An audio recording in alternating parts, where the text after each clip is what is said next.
বাজার করে যে নিয়ে এসেছিলাম ওগুলো তো ভিডিও করে দেখাইছি। আর এই যে এগুলো হচ্ছে গোছানোই হয়নি, তাই ভাবলাম যে এগুলো একে একে গুছিয়ে নিই। ডিব্বায় চিনি ঢেলে নিলাম। আর সাজিদ তো আমার পাশে বসে থেকে না বিরক্ত করে, ভিডিও করতে যে চুপ করে থাকে, আবার মাঝে মধ্যে বিরক্ত করে। ও করতে চাই, পরে আবার বলে আমার ভিডিও করো, ও এভাবে বলে। তারপরে চিনিগুলো ঢেলে নিলাম। তারপরে এই যে আমি আটাগুলো 2 কেজি আটা ডিব্বায় ঢেলে নেব, আর 3 কেজি রেখে দেবো। ওগুলো শেষ হয়ে গেলে তারপরে এই আটাগুলো আবার ঢেলে তখন রুটি বানানো যাবে।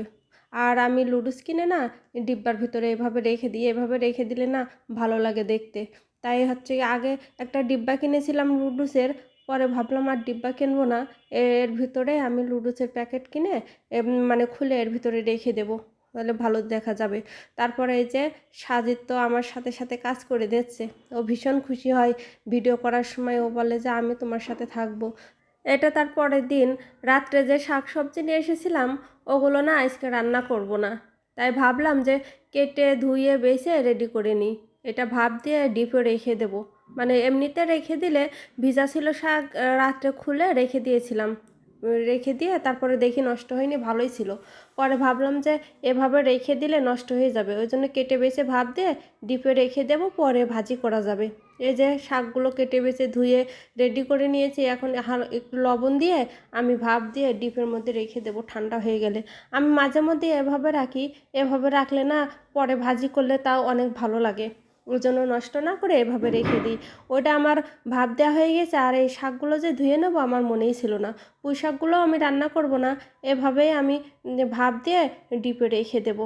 ডিপে ভাপ দিয়ে আমার হয়ে গেছে, এখন ঈশানের খেতে দেবো।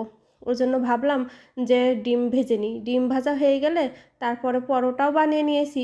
পরোটা আমি আগেই বানিয়েছি। ঈশান তো পরোটা খাবে না, ভাত ভাজা খাবে। ভাত ভাজা খেলে মানে দেখলে না ও অন্য কিছু আর খাবে না। ওই জন্য ভাবলাম যে ডিম ভেজে নিই। পরোটা তো আগেই ভাজা হয়ে গেছে। ডিম ভাজা হয়ে গেলে তারপরে আমি ভাতটা ভেজে নেবো ঈশানের জন্য। আমি আর সাজিদ পরোটা খাবো। দুধ চা দিয়ে না পরোটা খেতে ভীষণ ভালো লাগে। আমি লাল চা দিয়েও পরোটা খাই। লাল চা আমি বেশিরভাগ তো চা খাই চিনি ছাড়াই, চিনি কমই খাই। মাঝে মধ্যে হঠাৎ চিনি নিই, যখন দেখি ভালোই লাগছে না তখন চিনি দিয়ে চা খাই। তারপরে দুধ চাও বানিয়ে নেব। বানিয়ে নিয়ে আমি আর সাজিদ পরোটা খাবো, ঈশান ভাত ভাজি খাবে। ডিম ভাজা আমার হয়ে গেছে। এখন আমি ডিম ভাজাটা না উঠিয়ে নেব। উঠিয়ে নিয়ে তারপরে এই যে পরোটাগুলো কি সুন্দর হয়েছে, ফুলকো ফুলকো পরোটা বানিয়ে নিয়েছি চা দিয়ে খাওয়ার জন্য। আর ঈশান তো বললো খালি চা খাবে, পরোটা খাবে না। ভাত ভাজা খাওয়ার পরে বা এখন ঈশানের খেতে দেবো। ঈশানের খেতে দিয়ে আমি আর সাজিদ খেয়ে নেব। ভিডিওটি যদি ভালো লেগে থাকে একটা লাইক কমেন্ট শেয়ার করবে। তোমরা সবাই সুস্থ থেকো, ভালো থেকো। ভিডিওটি আজকের মতো এ পর্যন্ত। আল্লাহ হাফেজ।